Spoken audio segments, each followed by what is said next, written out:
7, 6, 5, 4, 3, 2, 1.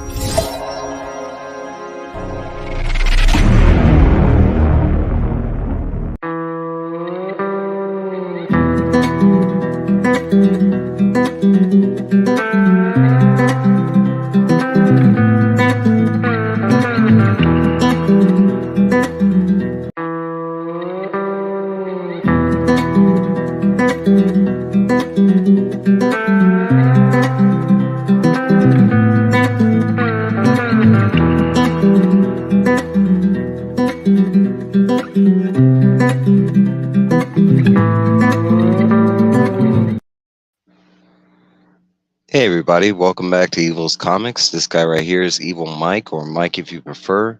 This is going to be part 2 of my audio reading of Stephen King's The Gunslinger, the Revised Edition. Technically, I think we're on page 77. I'm going to say hello to everybody and then we'll get started. I saw Las Cruces in here first. What's up, Las Cruces? I saw Tony. Said hello from the wastelands of Arkansas. Got Tony again. And then we got my dude Trev. What's up, Trev? I love that, Trev. See, you got it. And I know Trev went and read the book. Trev, did you finish? What's up, Tina? Hey, Tina. Thanks, everybody. Thanks for being here. Yeah, technically we are on chapter 2, which is the way station. It is page 73. 73. I said 77. Oh, no biggie, Trev. No biggie. I think it's dope. I mean, you were passionate about it. I was loving it. He thought you were bugging me, but nah. All right, so without further ado, just like last night, I'm going to read. I might take some breaks in between. I'll try and keep them as short as I can. I will be taking this short pretty quickly because I need to go to the bathroom. And my brother's in the bathroom. He's just stuck in there, and he's been stuck in there for like 20 minutes. Like, come on, bro.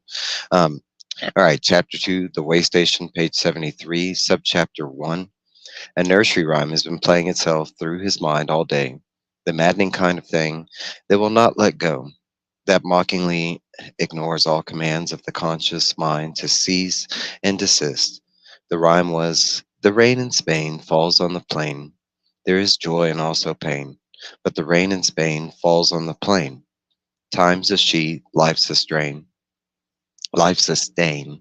All the things we know will change, and all those things remain the same. But be ye mad or only sane, the rain in Spain falls on the plain. We walk in love but fly in chains, and the plains in Spain fall in the rain. He didn't know what a plane was in the context of the rhyme's last couplet, but knew why the rhyme had occurred to him in the first place. There had been the recurring dream of his room in the castle and his mother, who had sung it to him as he lay solemnly in the tiny bed by the window of many colors. She did not sing it at bedtimes because all small boys born to the high speech must face the dark alone. But she sang to him at nap times, and he could remember the heavy gray rainlight that shivered into rainbows on the counterpane. He could feel the coolness of the room and the heavy warmth of blankets, love for his mother and his red lips, the haunting melody of the little nonsense lyric in her voice. Now it came back madly, like a dog chasing its own tail, in his mind as he walked. All his water was gone, and he knew he was very likely a dead man. He had never expected it to come to this, and he was sorry. Since noon, he had been watching his feet rather than the way ahead. Out here, even the devil grass had grown stunted and yellow. The hardpan had disintegrated in places to mere rubble. The mountains were not noticeably clear, although 16 days had passed since he'd left the hut of the last homesteader, a loony, sane young man on the edge of the desert.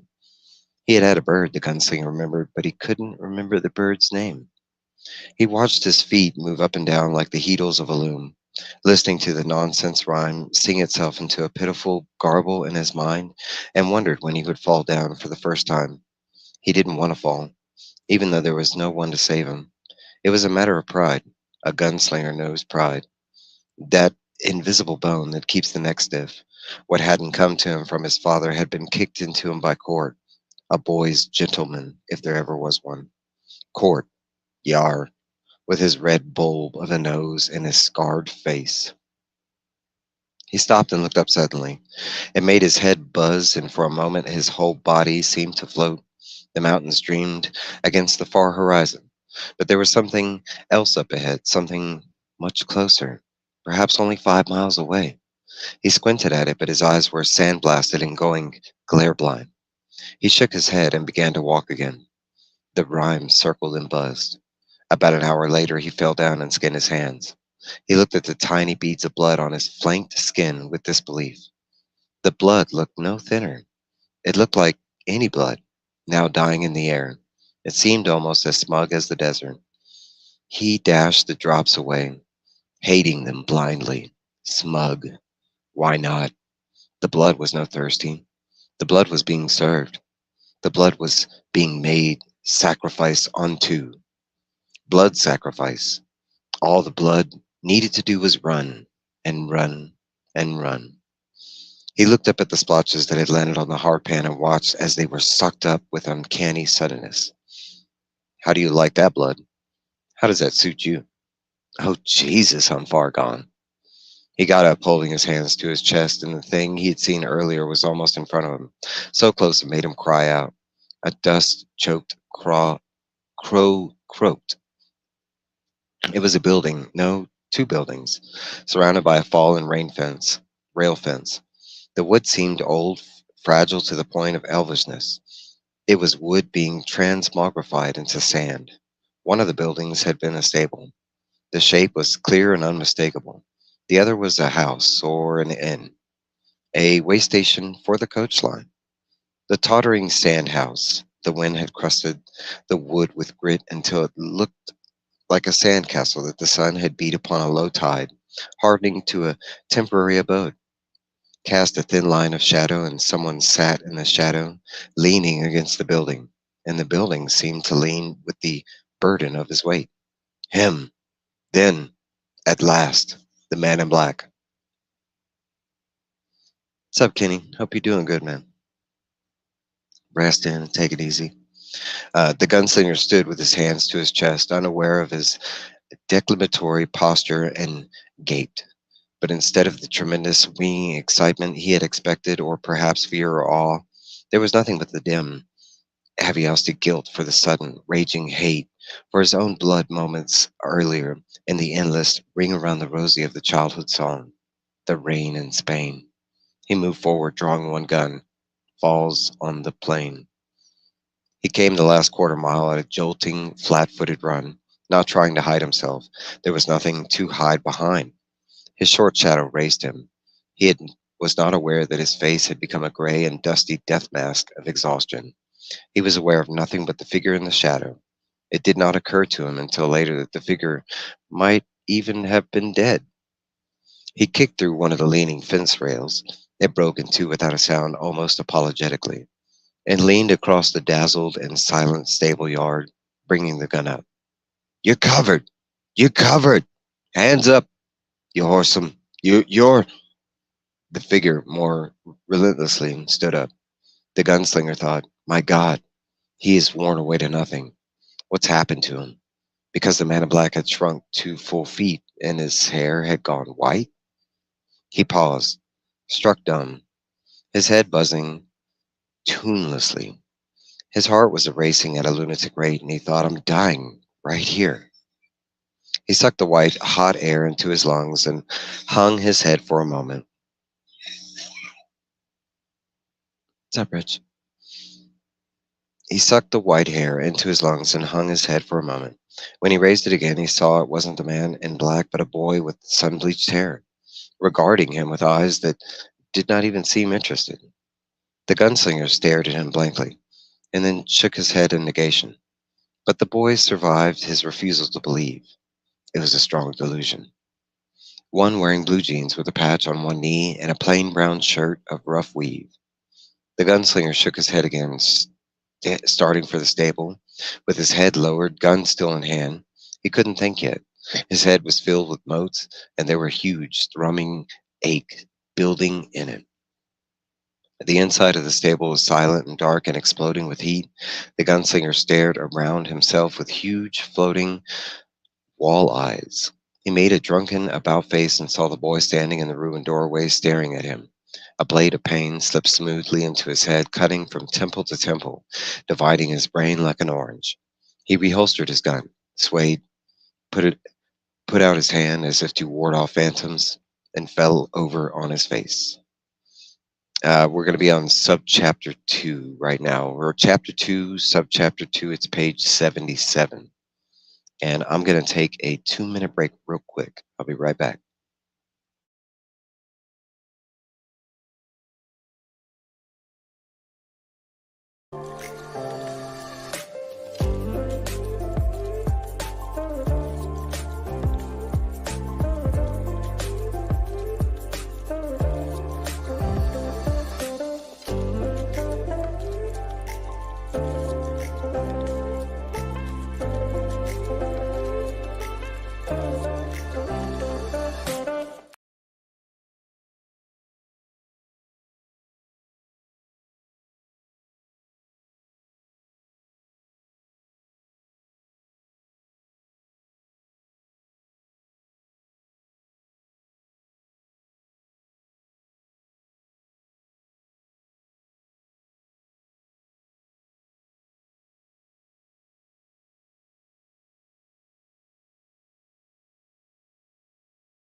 Okay, I'm back. Hey, Justin. And thanks, Tony. And one more second, I'll be ready.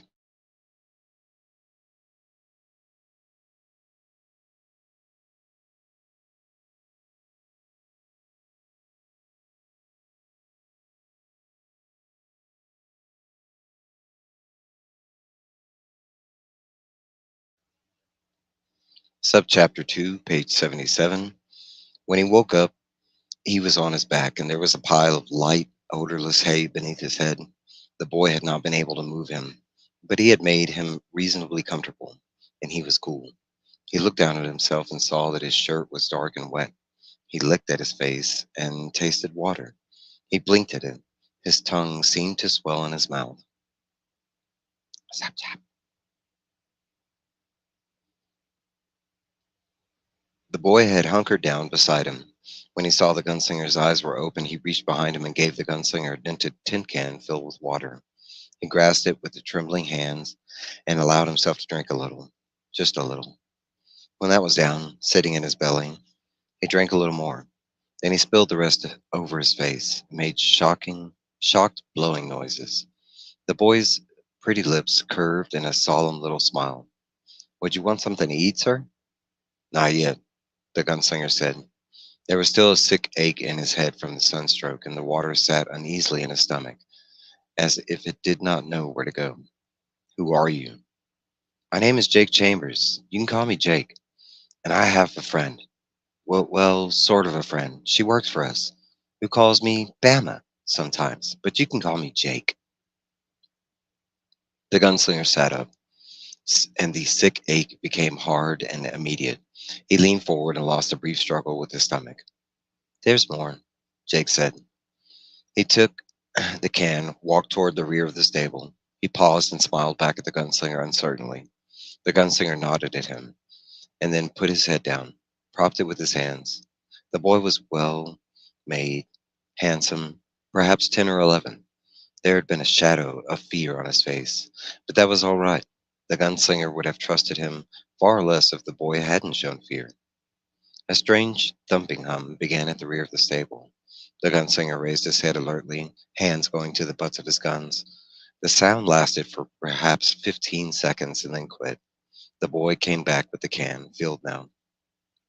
The gunslinger drank sparingly again, and this time it was a little better. The ache in his head was fading. I don't know what to do with you when you fell down, Jake said. For a couple of seconds there, I thought you were going to shoot me. Maybe I was. I thought you were somebody else. The priest? The gunslinger looked up sharply. The boy studied him, frowning. He camped in the yard. I was in the house over there. Or maybe it was a depot. I didn't like him, so I didn't come out. He came in the night and went on the next day. I would have hidden from you, but I was sleeping when you came. He looked darkly over the gunslinger's head. I don't like people. They fuck me up.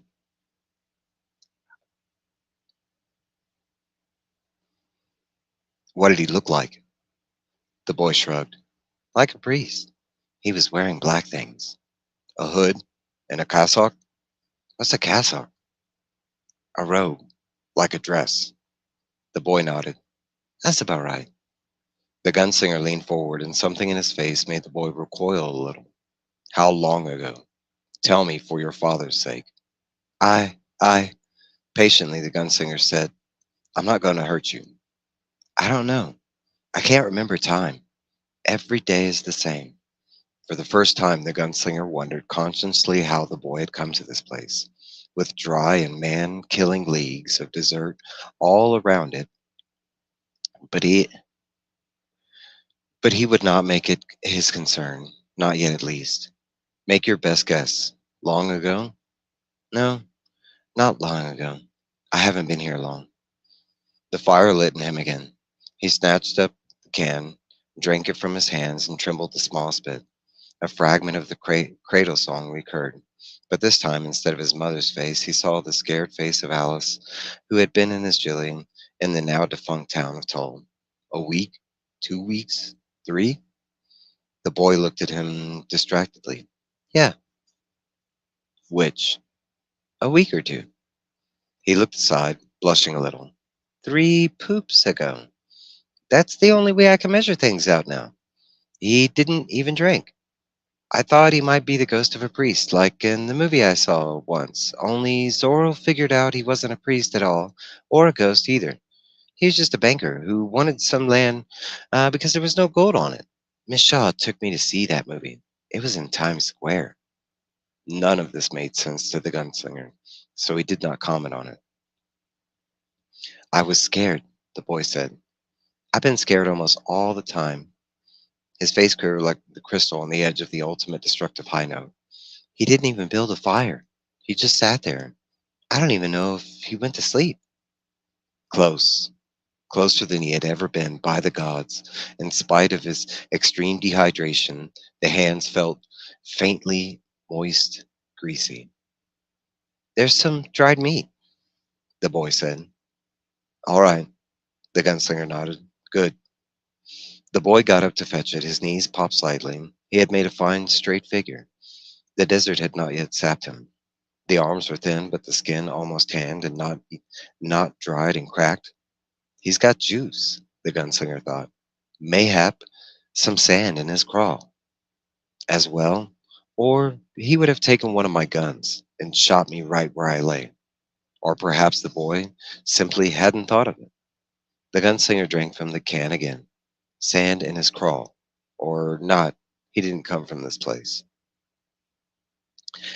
Jake came back with a pile of dried jerky on what looked like a sun-scoured breadboard. The meat was tough, stringy, salty enough to make the cankered line of Gunslinger's mouth sing.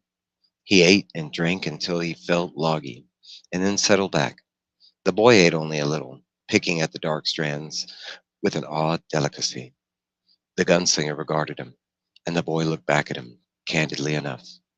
Where did you come from, Jake? He asked finally. I don't know. The boy frowned. I don't know. I knew when I came here, but it's all fuzzy now, like a bad dream. When you wake up, I have lots of bad dreams. Miss Shaw used to say it was because I watched too many horror movies on Channel 11. What's a channel? A idea occurred to him. Is it like a beam? No, it's TV. What's TV? I, the boy touched his forehead. Pictures. Did somebody tote you here? This Miss Shaw? No, the boy said. I just was here. Who is Miss Shaw? I don't know. Why did she call you Bama? I don't remember. You're not making any sense, the gunslinger said flatly. Quite suddenly, the boy was on the verge of tears. I can't help it. I was just here. If you asked me about TV and channels yesterday, I bet I could still have remembered. Tomorrow, I probably won't even remember. I'm Jake, not unless you tell me. And you won't be here, will you? You're going to go away, and I'll starve because you ate up almost all my food. I didn't ask to be here. I don't like it. It's spooky. Don't feel so sorry for yourself. Make do. I didn't ask to be here, the boy repeated with bewildered defiance. The gunslinger ate another piece of meat, chewing the salt out of it before swallowing. The boy had become part of it, and the gunslinger was convinced he told the truth. He had not asked for it. It was too bad. He himself, he had asked for it. But he had not asked for the game to become this dirty. He had not asked to turn his guns on the townsfolk at all. He had not asked to shoot Allie, with her sadly pretty face at the end marked by the secret. She had finally asked to be let in on, using that word, that 19, like a key in a lock. He had not asked to be the faced with choice between duty and flat out murder. It was not fair to ring in innocent bystanders, but make them speak lines and they didn't understand on a strange stage. Allie, he thought, Allie was at least part of this world in her own self-illusionary way. But this boy, this goddamn boy. Tell me what you can remember, he told Jake. It's only a little. It doesn't seem to make any sense anymore. Tell me. Maybe I can pick up the sense. The boy thought about how to begin. He thought about it very hard. There's a place, this one before this one, a high place with lots of rooms and a patio where you could look out at tall buildings and water. There was a statue that stood in the water. A statue in the water? Yes, a lady with a crown and a torch, and I think a book. Are you making this up? I guess I must be, the boy said hopelessly. There were things to ride in on the streets, big ones, little ones. The big ones were blue and white. The little ones were yellow. A lot of yellow ones. I walked to school. There were cement paths besides the streets, windows to look in, some more statues wearing clothes. The statues sold the clothes. I know it sounds crazy, but the statues sold the clothes. What's up, Marcus? The gunslinger shook his head and looked for a lie on the boy's face. He saw none. I walked to school, the boy repeated doggedly. And and I had a his eyes tilted closed and his lips moved gropingly. A brown book bag. I carried a lunch, and I wore the groping again, agonizing groping, a tie. A caveat? I don't know. The boy fingers made a slow, unconscious clenching motion at the throat, one the gunslinger associated with hanging. I don't know. It's just all I got. And he looked away. May I put you to sleep? The gunslinger asked. I'm not sleepy. I can make you sleepy, and I can make you remember. Doubtful? Jake asked. How could you do that? With this. The gunslinger removed one of the shells from his gun belt and twirled it in his fingers. The movement was dexterous, as flowing as oil. The shell cartwheeled effortlessly from thumb and index to index and second to second and to ring and to pinky. It popped out of sight, reappeared, seemed to float briefly, then reversed. The shell walked across the gunslinger's fingers. The fingers themselves marched as his feet had marched on his last mile to this place. The boy watched, his initial doubt first replaced with plain delight, then by raptness, then by dawning blankness as he opened. His eyes slipped shut, The shell danced back and forth. Jake's eyes opened again, caught the steady, limpid movement between the gunslinger's fingers a little while longer, and then they closed once more. The gunslinger continued the hoken, but Jake's eyes did not open again. The boy breathed with a slow, steady calmness. Did this have to be a part of it? Yes, it did. There was certain cold beauty to it, like the lacy frettings that fridge hard blue ice packs. He had once more seemed to hear this, mother singing. Not the nonsense about the rain in Spain this time, but sweeter nonsense, coming from a greater distance as he rocked on the rim of sleep. Baby bunting, baby dear, your basket's here. Now, for the first time, the gunslinger tasted his smooth, laudanum taste of soul sickness. The shell in his fingers, manipulated with such unknown grace, was sudden, horrific, the spore of a monster. He dropped it into his palm, made a fist, and squeezed it with painful force. He had exploded in the moment. He had rejoiced at the destruction of his talented hand, for its only true talent was murder. There was always murder in the world, but telling himself so was no comfort. There was murder, there was rape, there was unspeakable practices, and all of them were for the good, the bloody myth, for the grail, for the tower.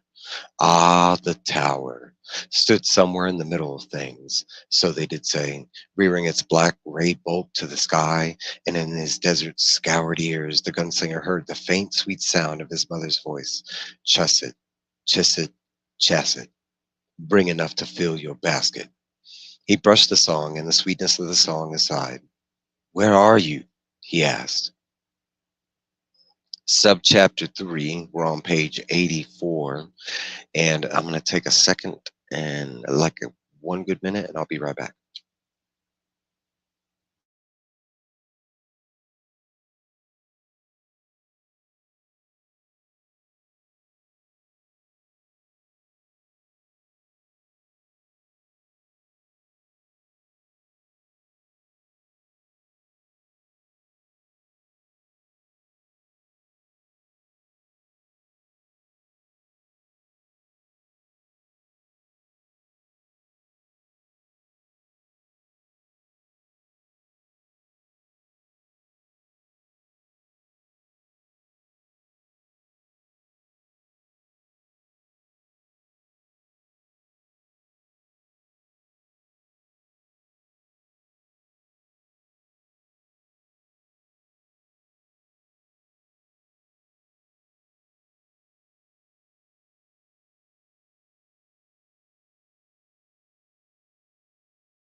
Hey, Sheena.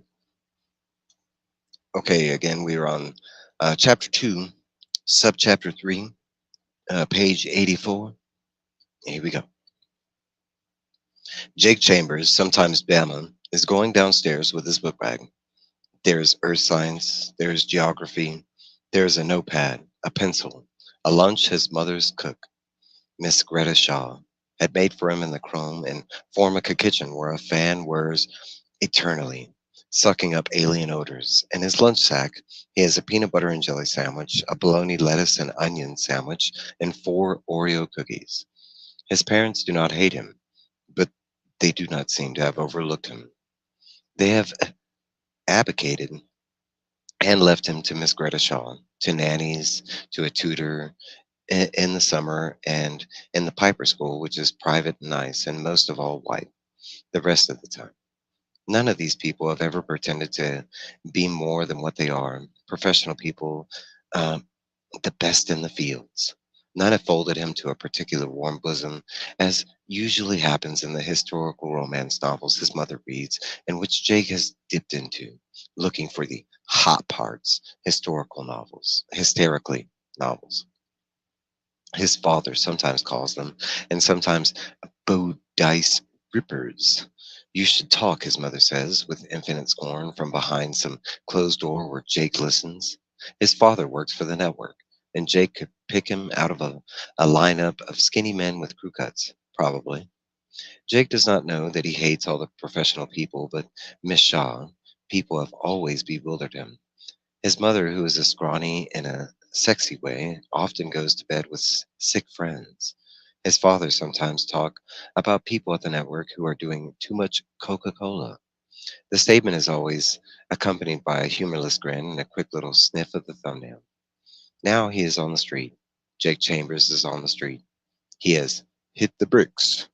He is clean and well mannered, commonly sensitive. His bowls. Oh, blah, blah, haha. He bowls once a week at Midtown Lanes. He has no friends, only acquaintances, and he has never bothered to think about this. But it hurts him. He does not know or understand that a long association with professional people have caused him to take on many of their traits. Miss Greta Shaw, better than the rest of them, but gosh, is that ever a consolation prize, makes very professional sandwiches. She quarters them and cuts them off the bread crust so that when he eats in the gym period 4, he looks like he ought to be at a cocktail party with a drink in his other hand, instead of a sports novel or a Clay Bladsill Western from the school library. His father makes a great deal of money because he is a master of the kill, that is, placing a stronger show on his network against a weaker show on a rival network. His father smokes 4 packs of cigarettes a day.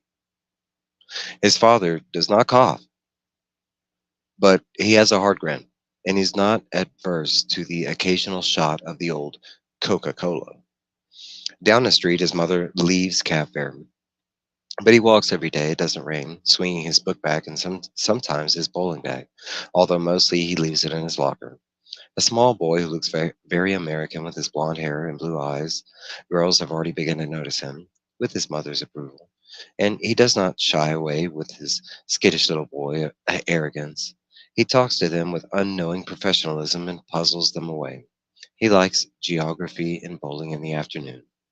His father owns stock in a company that makes automatic pen setting machinery, but Midtown Lanes does not use his father's brand.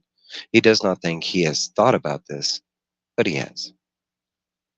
Walking down the street, he passes Bloomies, where the models stand dressed in fur coats and 6-button Edwardian suits, some in nothing at all, some are bare naked.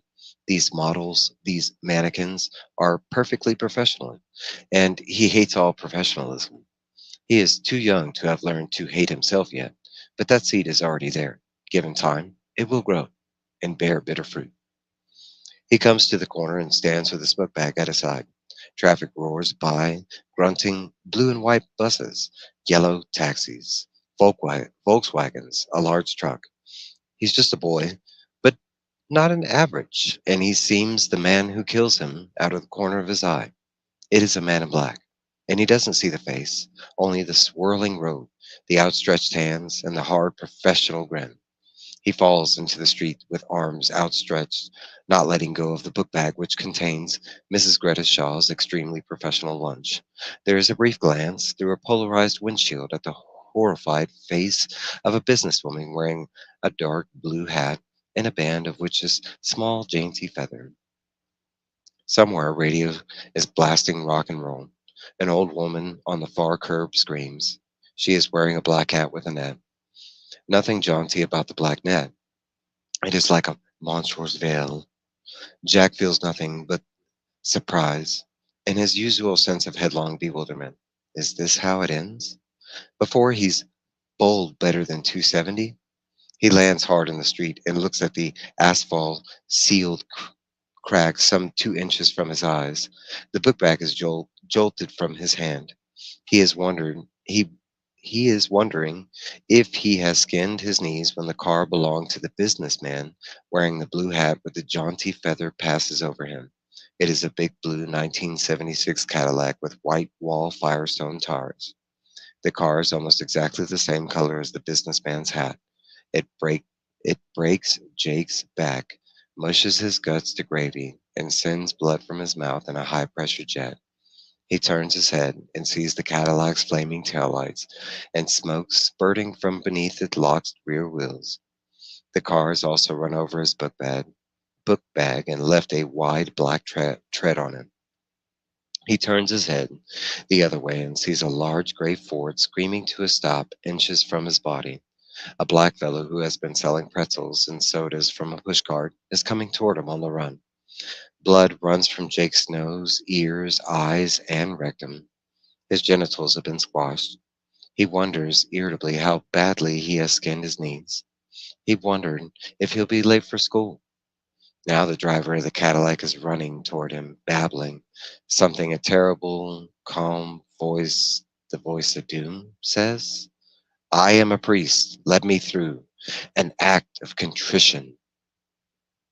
He sees the black robe and knows sudden horror. It is him, the man in black. Jake turns his face away with the last of the strength. Somewhere a radio is playing a song by the rock group Kiss. He sees his own hand trailing on the pavement. Small, white, shapely. He has never bitten his nails.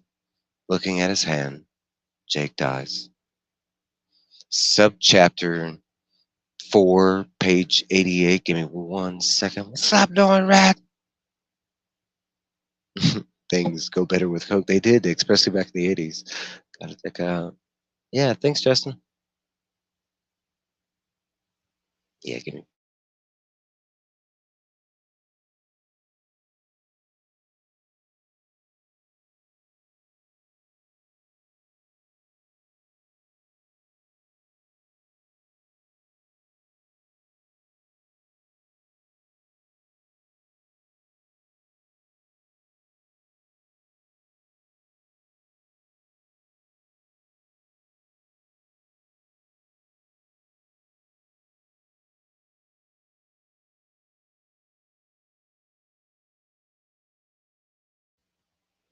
I knew you'd see that, Tony. And I don't know if that's Christine reference. I did highlight that. Hold on, let me go back and read that. Nah, it says a big blue 1976 Cadillac. Nice try. That would have been cool though if it was a Christine reference. All right. Sub chapter 4, page 88. We're in chapter 2. The gunslinger hunkered in frowning thought. He was tired and his body ached, and the thoughts came with aggravated slowness. Across from him, the amazing boy slept with his hands folded in his lap, still breathing calmly. He had told his tale without much emotion, although his voice had trembled near the end when he had come to the part about the priest and the act of contrition. He had not, of course, told the gunslinger about his family, about his own sense of bewildered dichotomy, but that had speared through anyway, enough for the gunslinger to make out its shape. The fact that there had never been such a city as the boy described, unless it was the mythical city of Lud, and was not the most upsetting part of the story, but it was disturbing. It was all disturbing. The gunslinger was afraid of the implications. Jake, uh-huh. Do you want to remember this when you wake up? Or forget it? Forget it, the boy said promptly. When the blood came out of my mouth, I could taste my own shit. All right, you're gonna sleep, understand? Real sleep now. Go ahead and lie over, if you do please you. Jake laid over, looking small and peaceful and harmless. The gunslinger did not believe he was harmless. There was a deadly feeling about him, the stink of yet another trap. He didn't think he didn't like that feeling, but he liked the boy. He liked him a great deal. Jake, shh, I'm sleeping. I want to sleep. Yes, and when you wake up, you won't remember any of this. Okay, good. The gunslinger watched for a brief time, thinking of his own boyhood, which usually seemed to have happened to another person, to a person who had leapt through some fabulous lens of time to become someone else, but which now seemed pugno- pugnantly close. Portally close. I don't know. I don't know what that word. Don't kill me. It was very hot in the stable of the way station, and he carefully drank some more water. He got up and walked to the back of the building, paused to look into one of the horse stalls. There was a small pile of white hay in the corner and a neatly folded blanket, but there was no smell of horse. There was no smell of anything in the stable. The sun had bled away every smell and left nothing.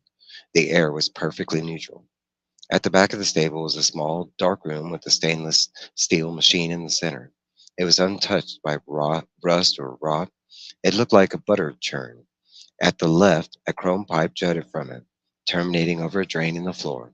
The gunslinger had seen pumps like it in other dry places, but never one so big. He could not contemplate how deep they, some long gone they, must have drilled before they struck water, secret and forever black under the desert. Why wouldn't they remove the pump when the way station had been abandoned? Demons, perhaps.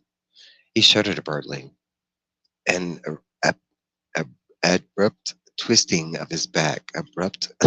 Some reason I couldn't say that. Yeah. Heat flesh poked out from his skin, then receded. He went to the control switch and pushed the on button. The machine began to hum. After perhaps half a minute, a stream of cool, clear water belched from the pipe and went down the drain to be recirculated. Perhaps 3 gallons flowed out of the pipe before the pump shut itself down with a final click. It was a thing as alien to this place and true and time as true love and yet as concrete as judgment, a silent reminder of the time when the world had not yet moved on. It probably ran on an atomic slug, as there was no electricity within 1,000 miles of here, and even dry batteries would have lost their charge long ago. It had been made by a company called North Central Postronics. The gunslinger didn't like it. He went back and sat down beside the boy, who had put one hand under his cheek. Nice looking boy. The gunslinger drank some more water and crossed his legs so he was sitting Indian fashion. The boy, like the squatter on the edge of the desert who kept the bird, Zoltan.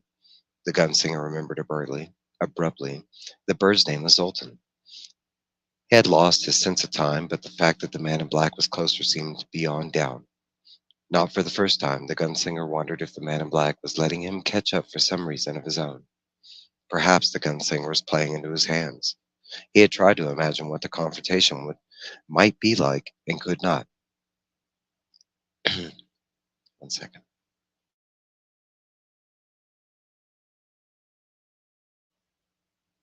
He was very hot, but no longer felt sick. The nursery rhyme occurred to him again, but this time instead of his mother, he thought of Court.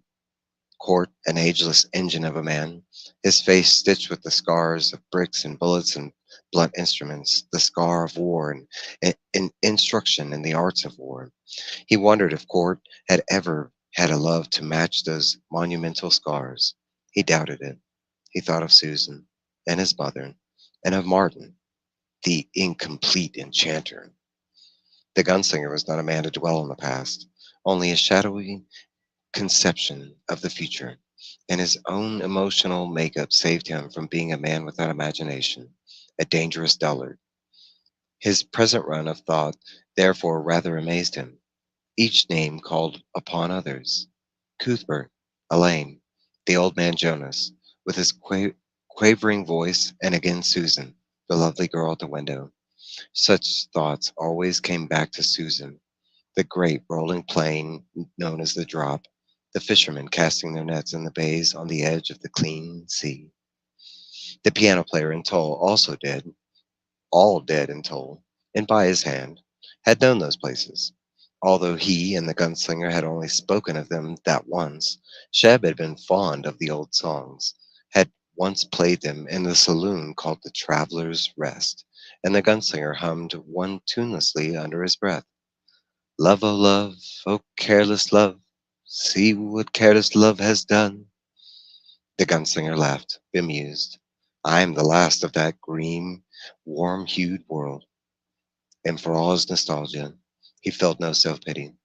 The world had moved on mercilessly, and his legs were still strong. But the man in black was closer. The gunslinger nodded out. We're going to be at subchapter 5, page 91. When he awoke, it was almost dark and the boy was gone. The gunslinger got up, hearing his joints pop, and went to the stable door. There was a small flame dancing in darkness on the porch of the inn. He walked toward it, his shadow long and black and trailing in the reddish orange light of sunset. Jake was sitting by a kerosene lamp. The oil was in a drum, he said. I was scared to burn it in the house. Everything's so dry. You did just right. The gunslinger sat down, seeing but not thinking about the dust of years that puffed up around his rump. He thought it something of a wonder that the porch didn't simply collapse beneath the combined weight. The flame from the lamp shadowed the boy's face with delicate tones. The gunslinger produced his poke and rolled a cigarette. We have to palaver, he said. Jake nodded, smiling, a little at the word. I guess you know I'm on the prod for that man you saw. Are you going to kill him? I don't know. I have to make him tell me something. I may have to make him take me someplace. Where? To find a tower, the gunslinger said. He held his cigarette over the chimney of the lamp and drew on it. The smoke drifted away on the rising night breeze.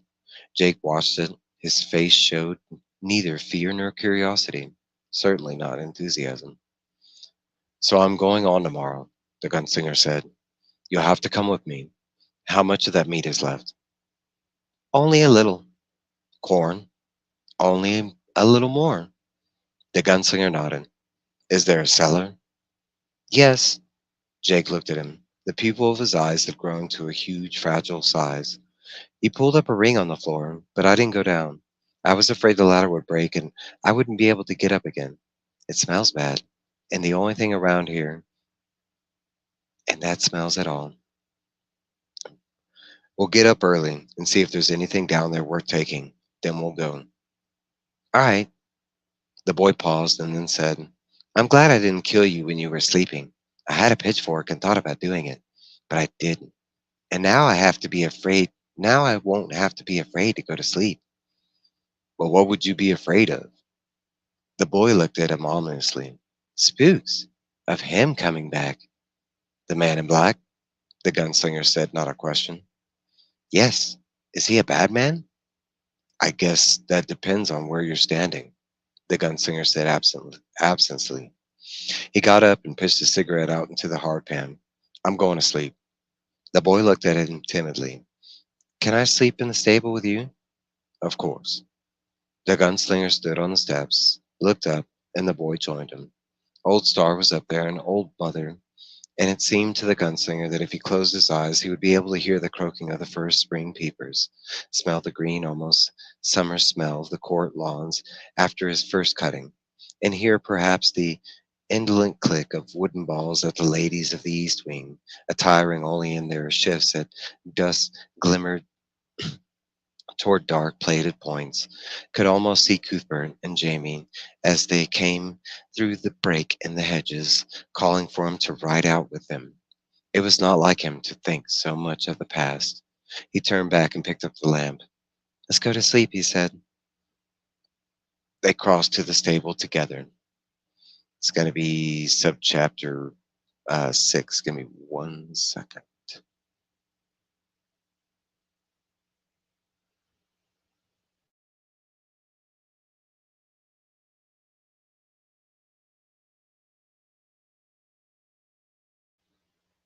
So while I'm doing this, y'all, I got a question for who in here has not read this book? Who's listening to this, and this is your first time listening to it?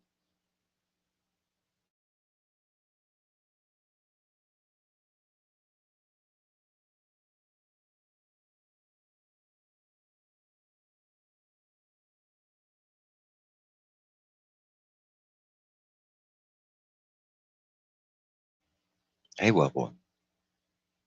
And this is your first time? Okay.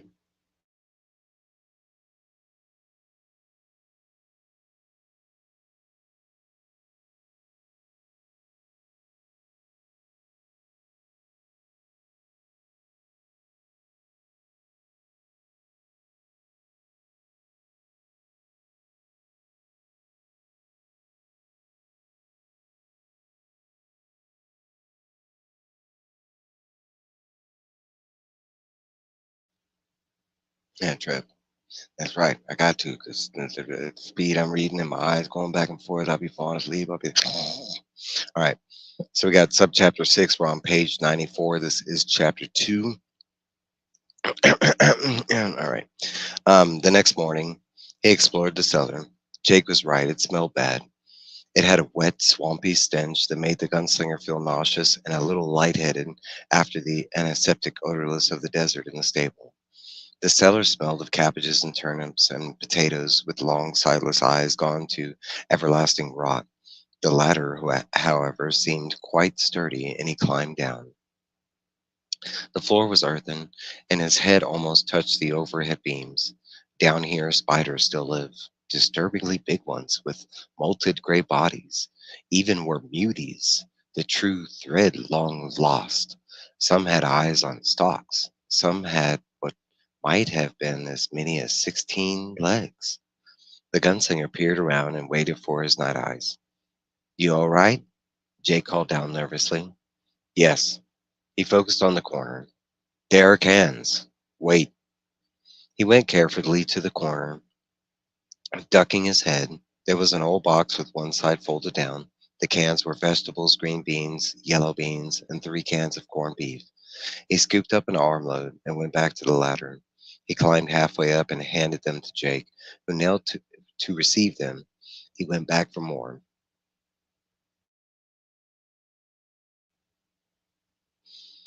It was on the third trip that he had heard the groaning in the foundations. He turned, looked, and felt a kind of dreamy terror wash over him, and feeling both languid and repellent. The foundation was composed of huge sandstone blocks that had probably been evenly cornered when the way station was new, but which were now at every zigzag drunken angle. It made the wall look as if it were inscribed with strange, meandering hieroglyphics, and from the joining of the two there was abstract cracks. A thin spill of sand was running, as if something on the other side was digging itself through with slobbering, agonizing intensity. The groaning rose and fell and became louder until the whole cellar was full of the sound and an abstract noise of ripping pain and dreadful effort. Come on, Jake screamed. Oh, Jesus, mister, come up. Go away, the gunslinger said calmly. Wait outside. If I don't come up the time you count to 2, no, 300, get the hell out. Come up, Jake screamed again. The gunslinger didn't answer. He pulled leather with his right hand. There was a hole as big as a coin in the wall now. He could hear through the curtain of his own terror. Jake's pattered feet as the boy ran. Then the spill of the sand stopped. The groaning ceased, but there was a sound of steady, labored breathing. Who are you? The gunslinger asked. No answer. And in the high speech, his voice filled with the old thunder of command, Roland demanded, Who are you, demon? Speak, if you would speak. My time is short, my patience shorter. Go slow, a dragged, clotted voice said from within the wall, and the gunslinger felt the dreams like terror deepen and grow almost solid. It was the voice of Alice, the woman he had stayed with in the town of Toll. But she was dead. He had seen her go down himself, a bullet hole between her eyes. Fathoms seemed to swim by his eyes, descending. Go slow past the drawers, gunslinger. Watch for the team.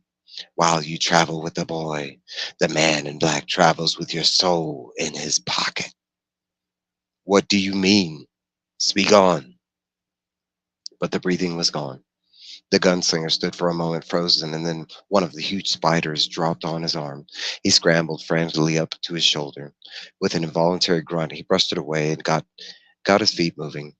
He did not want to do the next thing, but custom was strict and inviolable. I took the dead from the dead. The old proverb said, only a corpse may speak true prophecy. He went to the hole and punched at it. The sandstone crumbled easily at the edges, and with a bare stiffening of muscles, he thrust his hand through the wall. He touched something solid, with raised and fretted knobs. He drew it out. He held a jawbone, jawed at the far hinge. The teeth leaned this way and that. All right, he said softly. He thrust it rudely into his back pocket and went back up the ladder, carrying the last can awkwardly. He left the trapdoor open. The sun would get in and kill the muty spiders. Jake was halfway across the stable yard, cowering on the cracked, rubbled hardpan. He screamed when he saw the gunslinger, backed away a step or two, and then ran to him, crying, "I thought it had got you. I thought it had got you. I thought—" "It didn't. Nothing got me." He held the boy to him, feeling his face, hot against his chest, his hands dry against his ribcage. He could feel the rapid beating of the boy's heart. It occurred to him later that this is when he began to love the boy, which was, of course, what the man in black must have planned all along. Was there ever a trap to match the trap of love? Was it a demon? The voice was muffled. Yes, a speaking demon. We don't have to go back there anymore. Come on, let's shake a mile.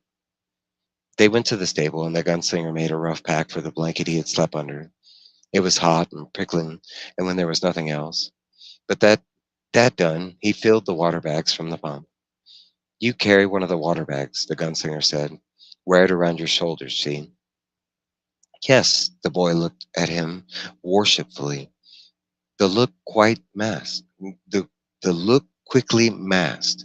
He slung one of the bags over his shoulders. Is it too heavy? Nah, it's fine. Tell me the truth now. I can't carry you if you get a sunstroke. I won't have a sunstroke. I'll be okay. The gunslinger nodded. We're going to the mountains, aren't we? Yes. They walked out into a steady smash of the sun. Jake, his head as high as the swing of the gunslinger's elbows, walked to his right and a little ahead. The rawhide wrapped ends of the water bag hanging nearly to his shins. The gunslinger had crisscrossed two more water bags across his shoulders and carried the sling of the food in his armpit, his left arm holding it against his body. In his right hand was his pack, his poke, and the rest of his gunna. They passed through the far gate of the way station and found the blurred routes of the stage track again. They had walked past they had walked perhaps 15 minutes when Jake turned around and waved at the two buildings. They seemed to huddle in the titanic space of the desert. Goodbye, Jake cried. Goodbye. And then he turned back to the gunslinger, looking troubled. I feel like something's watching for us. Or, no, I feel like something's watching us. Something or someone, the gunslinger agreed. Was someone hiding there? Hiding there all along? I don't know. I don't think so. Should we go back? Go back and... No, we're done with that place. Good, Jake said feverishly. They walked through the stage track, breasted a frozen and drum line, and when the gunslinger looked around and the way station was gone, once again, there was the desert, and that only. We're going to be at subchapter 7, page 98. Give me 1 second. I'll read some of y'all's comments because I could see like my eye. Oh, what's up, Eccentric Liquid? How's it going?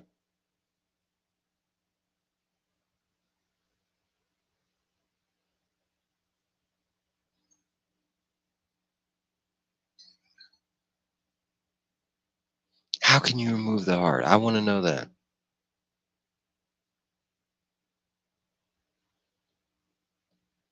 Okay, give me 1 second, and then I'll continue.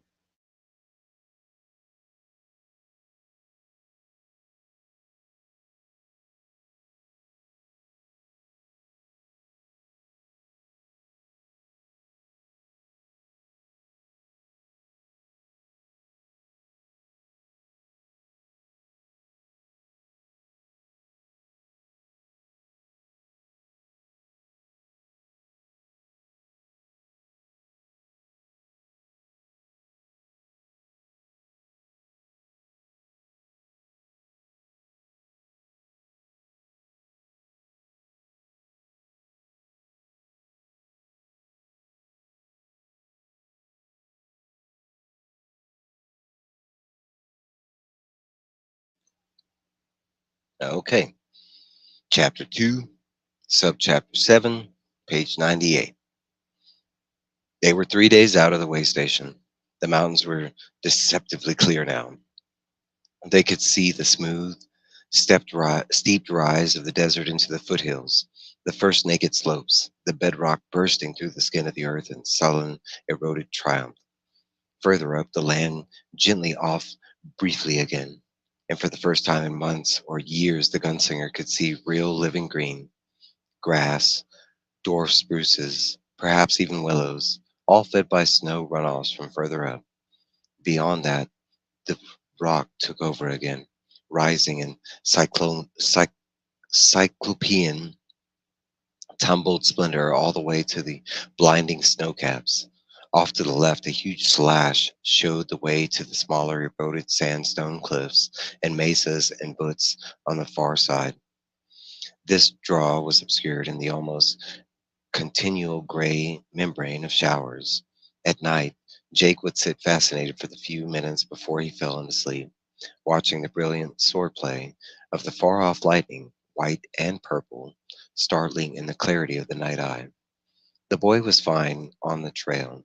He was tough, but more than that, he seemed to fight exhaustion with the calm reservoir of will which the gunslinger appreciated and admired. He didn't take much and he didn't ask questions, not even about the jawbone, which the gunslinger turned over and over in his hand during his evening smoke. He caught a sense that the boy felt highly flattered by the gunslinger's companionship, perhaps even exalted by it, and this disturbed him. The boy had been placed in his path. While you travel with the boy, the man in black travels with your soul into pocket, and the fact that Jake was not slowing him down only opened the way to more sinister possibilities. They passed the symmetrical campfire leavings of the man in black at regular intervals, and it seemed to the gunslinger that these leavings were much fresher now. On the third night, the gunslinger was sure that he could see the distant spark of another campfire, somewhere in the first rising swell of the foothills. This did not please him as much as once might have believed. One of Court's sayings occurred to him: "Where the man who fakes a limp." Near 2 o'clock on the fourth day, out from the way station, Jake reeled and almost fell. "Here, sit down," the gunslinger said. "No, I'm okay." "Sit down." The boy sat obediently. The gunslinger squatted close by uh, the gunslinger squatted close by so Jake could be in his shadow. "Drink." "I'm not supposed to into drink." The boy drank three swallows. The gunslinger wet the tail of the blanket, which held a good deal less now, and applied the damp fabric to the boy's wrist and forehead, which were fever dry.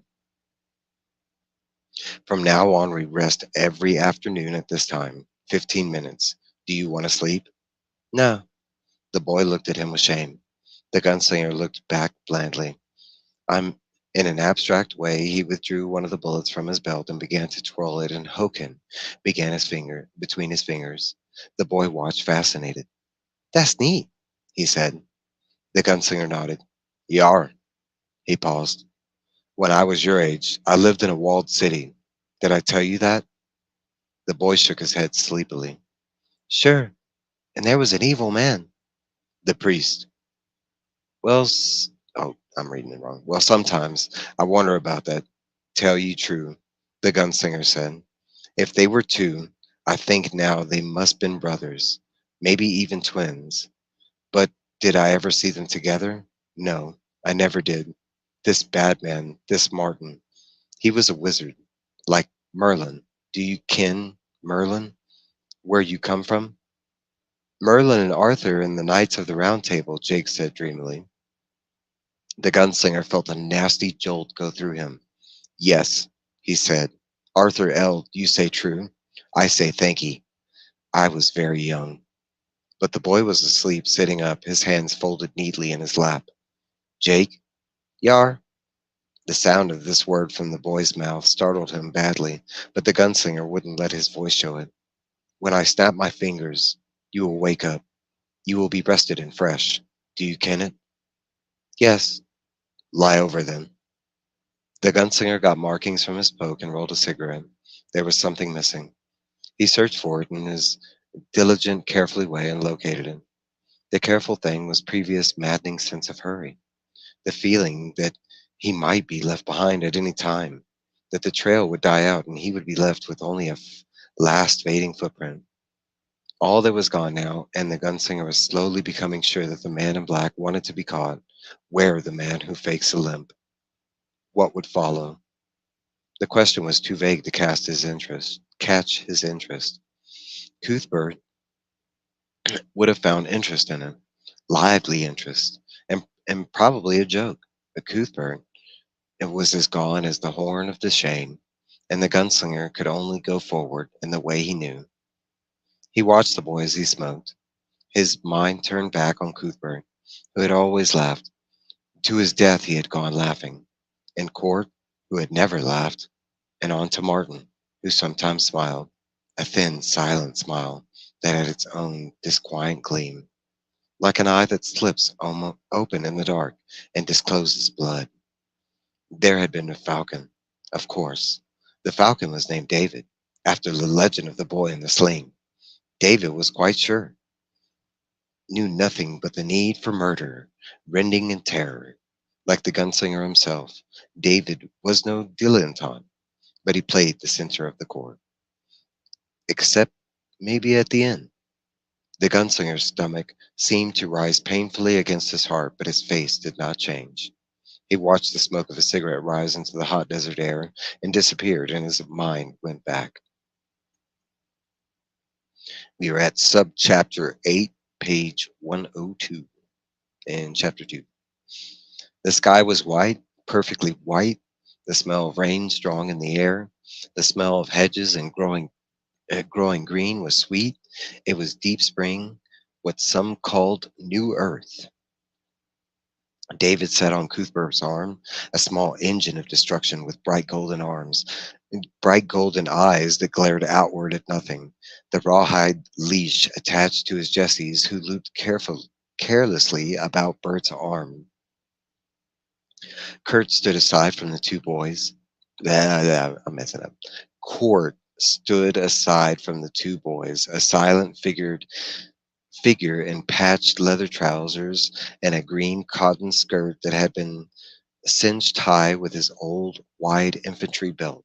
The green of his shirt merged with the hedges and the rolling turf of the back courts, where the ladies had not yet begun to play at the points. "Get ready," Roland whispered to Cuthbert. "We're ready," Cuthbert said confidently. "Aren't we, Davy?" They spoke the low speech, the language of both scullions and squires. The day when they would be allowed to use their own tongue in the presence of others was still far. "It is a beautiful day for it. Can you smell the rain? It's—" Court abruptly raised the trap in his hands and let the side fall open. The dove was out and up, tearing for the sky in a quick fluttering blast of its wings. Cuthbert pulled the leash, but he was slow. The hawk was already up, and his takeoff was awkward. The hawk recovered with a brief twitch of its wings. It struck upward, trotting the air, gaining altitude over the dove, moving bullet swift. Court walked over to where the boy stood casually and swung his huge, twisted fist at Cuthbert's ear. The boy fell over with a sound, although his lips writhed back from his gums. A trickle of blood flowed slowly from his ear and onto the rich green grass. "You were slow, maggot," he said. Cuthbert was struggling to his feet. "I cry your pardon, Court. It's just that—" Court swung again, and Cuthbert fell over again. The blood flowed more swiftly now. "Speak the high speech," he said swiftly. His voice was flat, with a slight drunken rasp. "Speak your act of contrition in the speech of civilization, for which better men than you will ever have died, maggot." Cuthbert was getting up again. Tears stood brightly in his eyes, but his lips were pressed together in a tight line of hate which did not quiver. "I grieve," Cuthbert said in a voice breathless control. "I have forgotten the face of my father, whose guns I hope some day to bear." "That's right, brat," Court said. "You'll consider what you did wrong, and sharpen your reflections with hunger. No supper, no breakfast." "Look," Roland called. He pointed up. The hawk had climbed above the soaring dove. It glided for a moment, its stubby wings outstretched and without movement on the still, white spring air. Then it folded its wings and dropped like a stone. The two bodies came together, and for a moment Roland fancied he could see blood in the air. The hawk gave a brief scream of triumph. The dove fluttered, twisted to the ground, and Roland ran toward the kill, leaving Court, the chastened Cuthbert, behind him. The hawk had landed beside its prey and was complacent, tearing its plump white breast. A few feathers seesawed slowly downward. "David!" the boy yelled, and tossed the hawk a piece of rabbit flesh from his poke. The hawk caught it in the fly, ingested it with an up-wing shaking of its back and throat, and Roland attempted to release the bird. The hawk wheeled almost absent-mindedly and ripped skin from Roland's arm in a long, dangling gash. Then it went back to its meal. With a grunt, Roland looped the leash again, this time catching David's diving, slashing beak on the leather gauntlet he wore. He gave the hawk another piece of meat, then hooded it docilely. David climbed onto his wrist. He stood up proudly, the hawk on his arm. "What's this? Can you tell me?" Cord asked, pointing to the dripping slash on Roland's forearm. The boy stationed himself to receive the blow, locking his throat against any possible cry, but no blow fell. "He struck me," Roland said. "You pissed him off," Cord said. "The hawk does not fear you, boy, and the hawk never will. The hawk is God's gunslinger." Roland merely looked at Cord. He was not an imaginative boy, and if Cord had intended to imply a moral, it was lost on him. He went so far as to believe it might have been one of the few foolish statements he had ever heard Cord make. Cuthbert came up behind him, struck his tongue out at Cord, safely on his blind side. Roland did not smile, but nodded to him. "Go on, Cord." "Go on," Cord said, taking the hawk. He turned, pointed at Cuthbert. "But remember your reflection, maggot, and your fast, tonight and tomorrow morning." "Yes," Cuthbert said, steadily formal now. "Thank you for the instructive day." "You will learn," Cord said, "but your tongue has a bad habit of rolling from your stupid mouth when your instructor's back is turned. Mayhap the day will come when Mayhap the day will come when it and you will learn their respective places." He struck Cuthbert again, and this time solidly between the eyes and hard enough so that Roland heard a dull thud, the sound a mallet makes when a scullion taps a keg of beer. Cuthbert fell backwards onto the lawn, his eyes cloudily and dazed at first. Then they cleared, and he stared burningly up at Cord. His usual easy grin nowhere to be seen. His hatred unveiled. A pinprick as bright as the dove's blood in the center of each eye. He nodded and parted his lips in a scarifying smile that Roland had never seen. "Then there's hope for you," Cord said. "When you think you come for me, maggot." "How did you know?" Cuthbert said between his teeth. Cord turned toward Roland so swiftly that Roland almost fell back a step, and then both of them would have been on the grass, decorating the new green with their blood.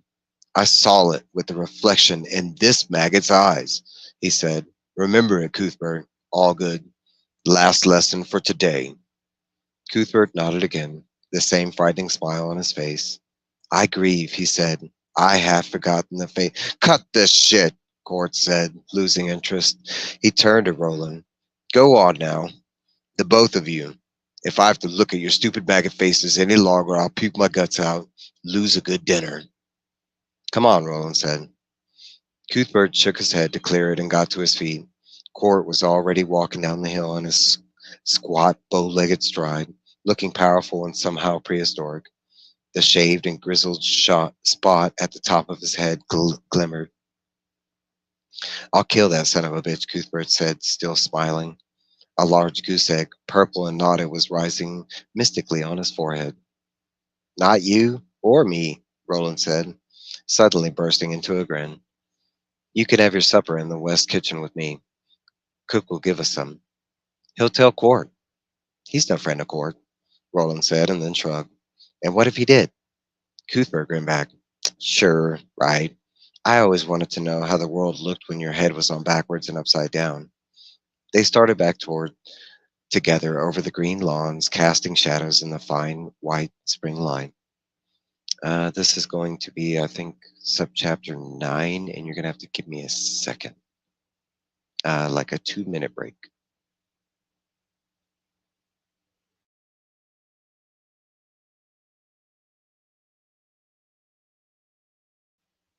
What's up, Scotty?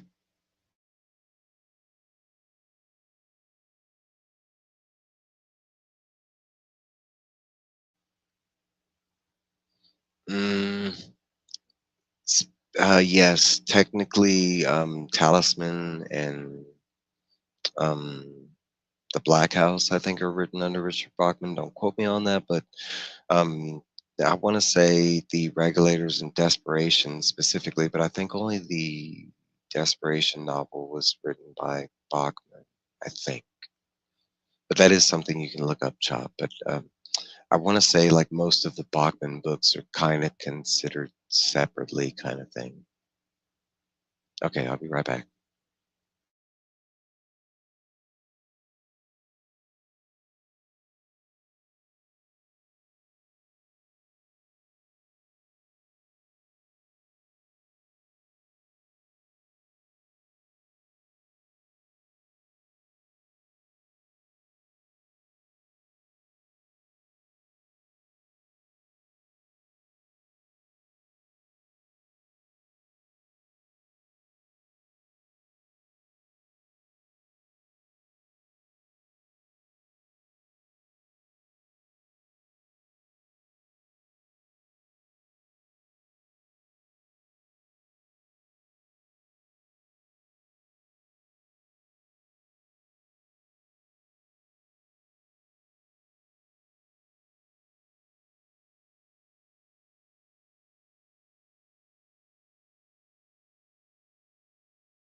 Heck yeah, Trev. And I haven't read all the Bachman series. I've only read Thinner.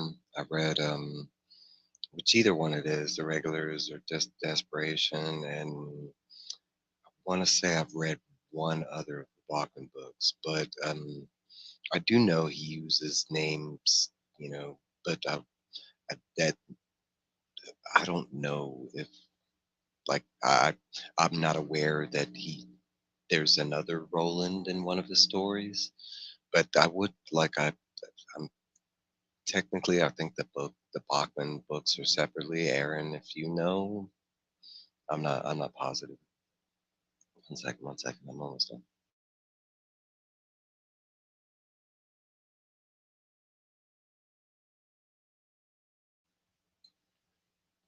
I've been loving Trev's feedback because he's been Trev like we kind of like Trev's enthusiasm for reading this book, because he's been giving me feedback as it goes along, and I think I, don't quote me, but I think Trev's been listening to an audio version like this, and I want to say like as he's been going, he's been texting me, oh my god, when like Roland does the whole like yeah, Walt like Walter was a twin, or I never seen them together, Martin and like Trev was like, this motherfucker was a twin?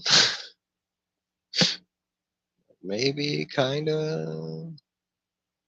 Oh, okay, thanks, Aaron. Yeah, well, I don't have a lot of experience on the Bachman books. I do know that why didn't I say this? I do know the Long Walk is connected, and I think that's where you're pulling maybe the Roland character from. Um, I have that one. I haven't read it. It's actually on my next to read um, series, but I've been stuck on the Dark Tower, and I haven't wanted. I kind of been in this mode, so I haven't wanted to like start anything else because I'm about to start the next book.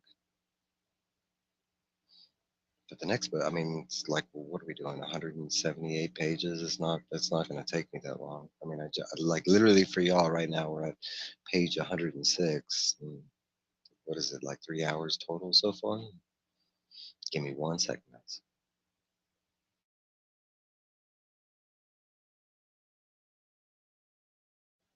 Yes, The Long Walk. It was a Richard Bachman book. It's supposedly, and I haven't read it, so I don't know for 100%, but it's supposed to be like a Hunger style, like type of book, but instead of them fighting, they walk.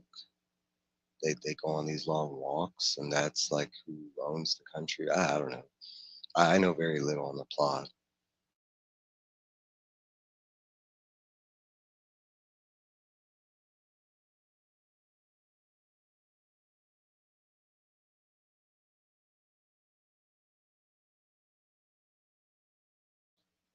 And just to let y'all know, when I'm taking these little breaks, I'm smoking, I'm going to the bathroom, I'm getting something to drink, I'm not just leaving y'all to sit here, for no apparent reason.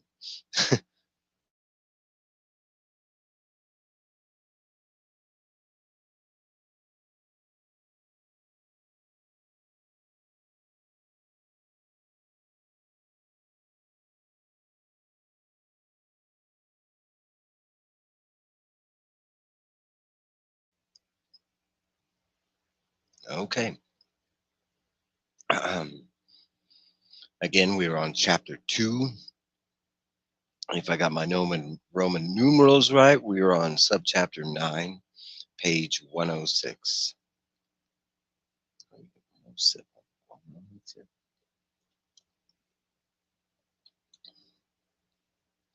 The cook in the West Kitchen was named Hax. He stood huge in food stained whites, a man with crude oil complexion, whose ancestry was a quarter black, a quarter yellow, a quarter from the South Islands, now almost forgotten. The world had moved on, and a quarter, God knows what. He shuffled about 3 high-ceilinged, steamy rooms like a tractor in low gear, wearing huge calf-like slippers. He was one of those quite rare adults who could communicate with small children fairly well, and who loved them all impartially. Now, in a sugary way, but in a business-like fashion that may sometimes entail a hug, in the same way that closing a business deal may call for a handshake. He even loved the boys who had begun the way of the gun, although they were different from the other children, undemonstrative, and always slightly dangerous, not in an adult way, but rather as if they were ordinary children with a slight touch of madness. And Bert was not the first of Court's students whom he had fed on the sly. At the moment, he stood in front of his huge, rambling electric stove, one of the 6 working appliances left on the whole estate. It was his personal domain, and he stood there watching the 2 boys bolt the gravy meat scraps he had produced. Behind, before, and all around, cook boys, scullions, and various underlings rushed through the steaming, humid air, rattling pans, stirring stew, slaving over potatoes, vegetables in neither regions. In the dimly lit pantry alcove, a washerwoman with doughy, miserable face and hair caught up in the rag splashed water around on the floor with a mop. One of the Scully boys rushed up with a man from the guards in tow. "This man, he wants you, Hax." "All right." Hax nodded to the guard, and he nodded back. "You boys," he said, "go over to Maggie. She'll give you some pie, and then scat. Don't get me in trouble." Later, they they would both remember he'd said that. "Don't get me in trouble." They nodded and went back to Maggie, who gave them huge wedges of pie on dinner plates, but gingerly, and as if they were wild dogs that might bite her. "Let's eat it upstairs," Cuthbert said. "All right." They sat behind a huge, sweaty stone colonnade out of sight of the kitchen and gobbled their pie with their fingers. It was only moments later that they saw shadows fall on the far curving wall of the wide staircase. Roland grabbed Cuthbert's arm. "Come on," he said. "Someone's coming."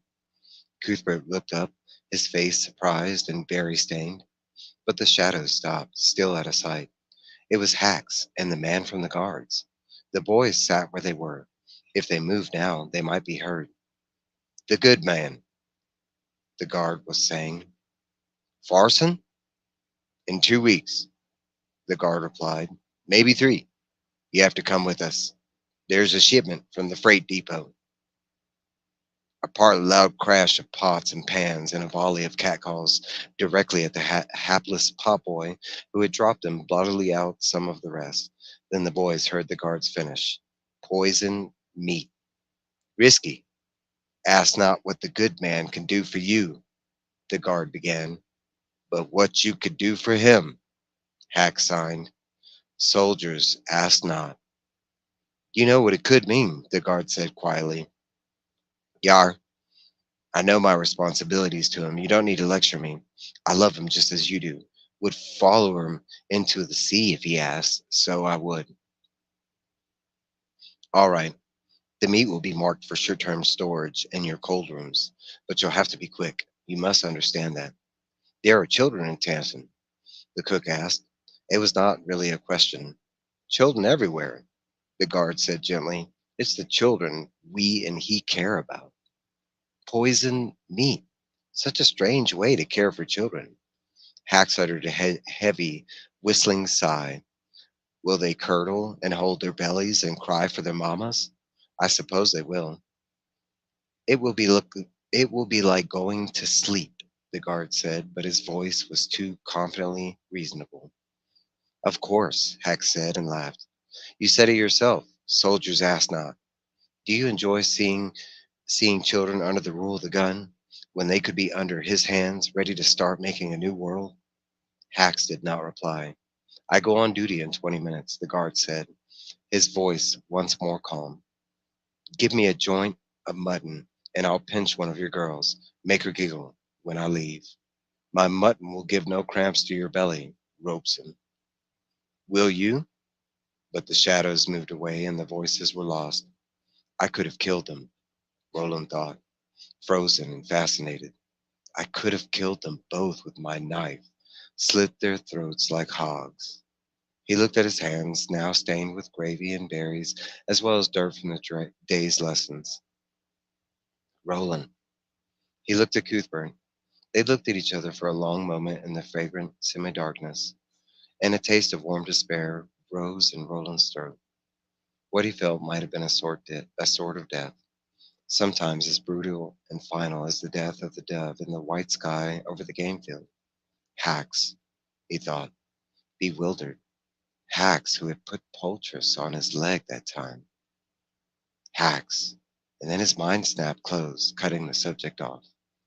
When he saw even in Cuthbert's humorous, intelligent face was nothing at all. Cuthbert's eyes were flat with Hax's doom. In Cuthbert's eyes, it had already happened. He had fed them, and they had gone upstairs to eat, and then Hax had brought the guard named Robeson to the wrong corner of the kitchen for their treacherous little tete-a-tete. Ka would have worked as Ka sometimes did, and suddenly, as a big stone rolling down a hillside, that was all. Cuthbert's eyes were Gunslinger's eyes. Subchapter 10, Chapter 2, page 110. Roland's father was only just back from the uplands. He had looked out of place amid the drapes and the chiffon frapperies of the main receiving hall, to which the boy had only lately been granted access as a sign of his apprenticeship. Stephen Deshane was dressed in black jeans and a blue work shirt. His cloak, dusty and streaked, torn to the lining in one place. Was slung carelessly over his shoulder with no regard of the way it had clashed with the elegance of the room. He was desperately thin, and the heavy handlebar mustache below his nose seemed to weight his head as if he looked down at his son.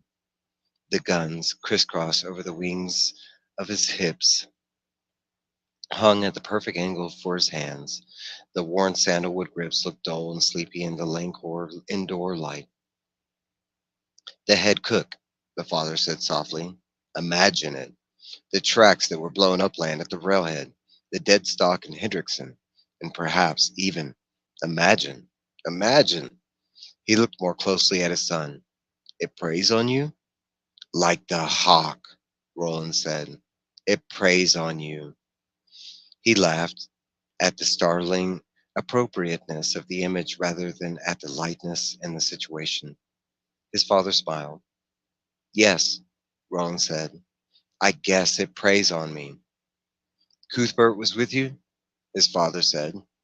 He will have told his father by now. Yes. He fed both of you in court? Yes. And Cuthbert, does it prey on him, do you think? I do not know, nor did he care. He was not concerned with how his feelings compared with those of others. It preys on you because you feel you've caused a man's death. Roland shrugged unwillingly, all at once, not content with this probing of his motivations. Yet you've told. Why? The boy's eyes widened. How could I not? Treason was. His father waved a hand curtly. If you did it for something as cheap as a schoolbook idea, you did it unworthily. I would rather see all Tanton poisoned. I didn't. The boy jerked out from him violently.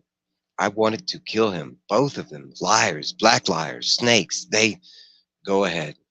They hurt me, he finished defiant. They changed something and it hurt. I wanted to kill him for it. I wanted to kill him right there. His father nodded. That's crude, Roland, but not unworthy, not moral either. But it is not your place to be moral, in fact. He peered at his son. Morals may always be beyond you. You are not quick like Cuthbert or Vanny's boy. That's all right, though. It will make you formidable.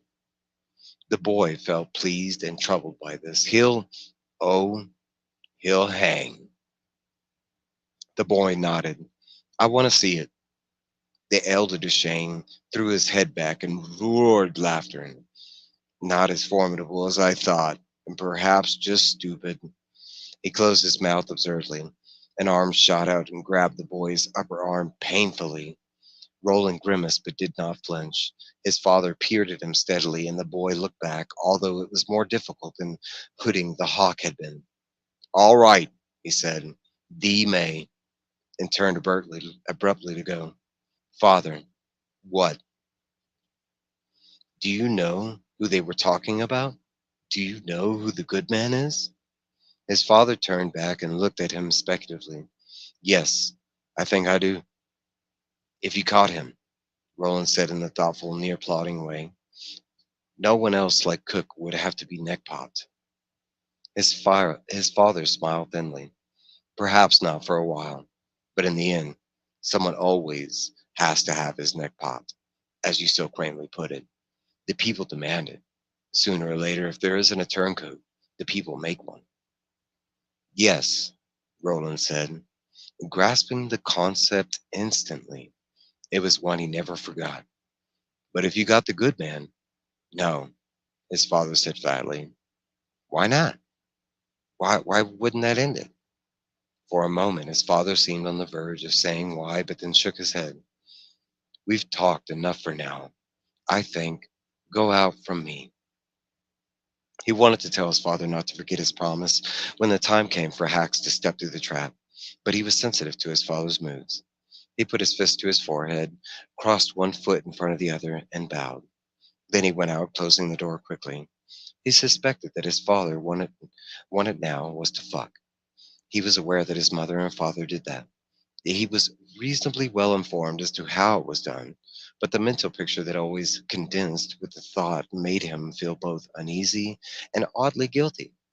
Some years later, Susan would tell him the story of uh, Epidus, how you say it? Opidus? I can't say it right now.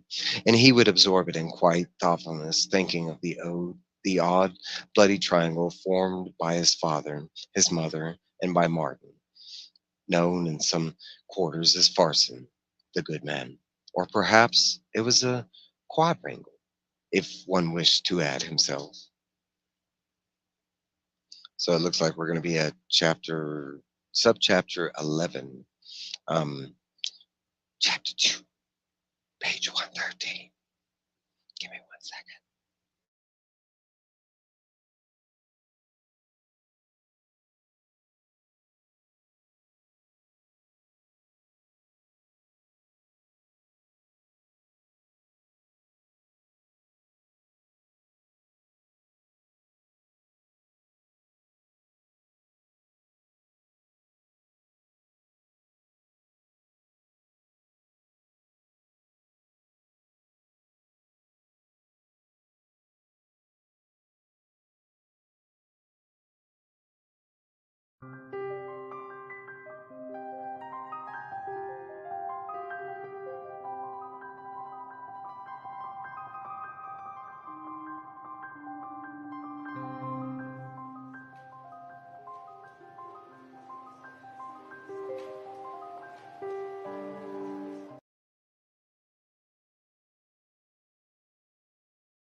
All right, subchapter 2,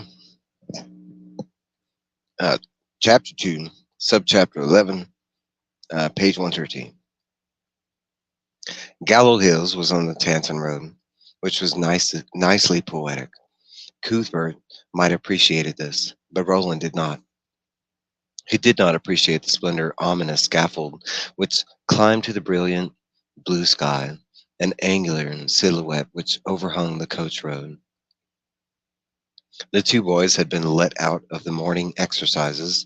Court had read the notes from their fathers laboriously, lips moving, nodding here and there. When he finished with them, he had carefully put the papers away in his pocket. Even here in Gilead, paper was easily as valuable as gold. When these two sheets of it were safe, he looked up at the blue-violet dawn sky and nodded again. "Wait here," he said, and turned toward the leaning stone hut that served him as living quarters. He came back with a slice of rough, unleavened bread, broke it in two, and gave half to each. "When it's over, each of you will put this beneath his shoes. Mind, you do exactly as I say, or I'll clout you into the next week." They had not understood until they arrived, riding double on Cuthbert's gilded. They were the first, fully 2 hours ahead of anyone else and 4 hours before the hanging. So Gallows Hills stood deserted, except for the rooks and ravens. The birds were everywhere. They roosted noisily on the hard, jutted bar that overhung the trap, the armature of death. They sat in a row along the edge of the platform. They jostled for position on the stairs. "They leave their bodies," Cuthbert muttered. "For the birds?" "Let's go up," Roland said. Cuthbert looked up at him with something like horror. "Up there, do you think?" Roland caught him off with a gesture of his hands. "We're years early. No one will come." "All right." They walked slowly toward the gibbet, and the birds took wing, cawed, and circled like a mob of angry, dis- dispossessed peasants. The bodies were flat, black against the pure dawnlight of the in-world sky.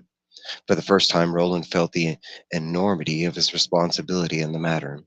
This wood was not noble, not part of the awesome machine of civilization, but merely warped pine from the forest of barony, covered with splattered white bird droppings. It was splashed everywhere, stairs, railings, platforms, and it stank. The boy turned to Cuthbert with startling, terrified eyes and saw Cuthbert look back up at him with the same expression. "I can't," Cuthbert whispered. "Bro, I can't watch it." Roland shook his head slowly. There was a lesson here, he realized. Not a shining thing, but something that was old and rusty and misshapen. It was why their fathers had let them come, and with his usually stubborn and inarticulate dodginess, Roland laid mental hands on whatever it was. "You can bet, Bert. I won't sleep tonight if I do." Then you won't, Roland said, not seeing what he had to do with it.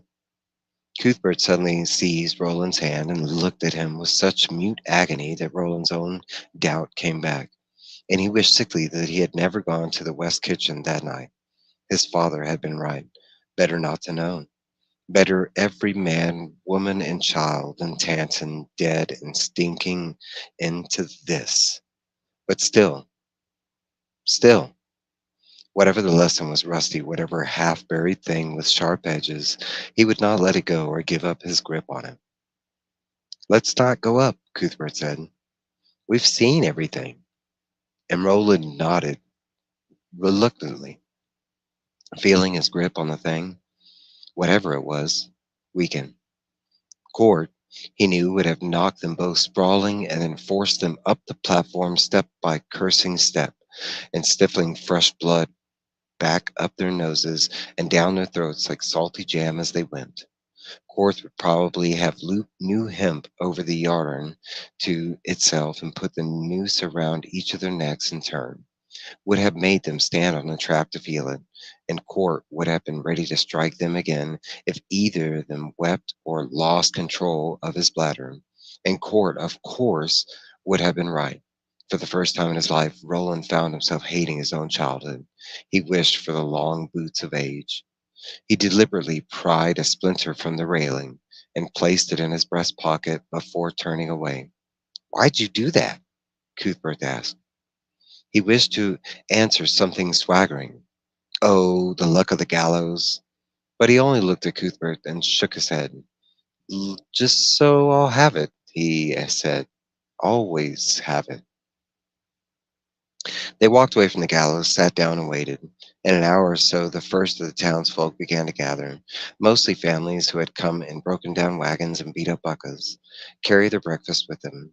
Hampers of cold pancakes folded over fillings of wild pokeberry jam. Roland felt his stomach growl hungrily and wondered again with despair where the honor and the nobility was. He had been taught of such things, and now was forced to wonder if there had been lies all along, only treasures buried deep by the wise. He wanted to believe that, but it seemed to him that hacks in his dirty whites walked around and around his steaming subterranean kitchen and yelling at the potboys, and had more honor than this. He fingered the splinter from the gallows tree with a sick bewilderment. Cuthbert lay beside him, with his face drawn and passive. Chapter 2, subchapter 12, page 116. Thanks, Robin. I'm still here too. No, I'm playing.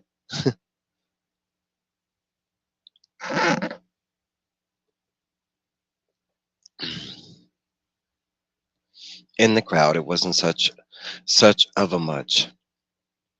Roland was glad. Hax was carried in on an open cart, but only his huge girth gave him the way. He had been blindfolded with a wide black cloak that hung down his face. A few threw stones, but mostly merely continued with their breakfast as they watched. A gunslinger whom the boy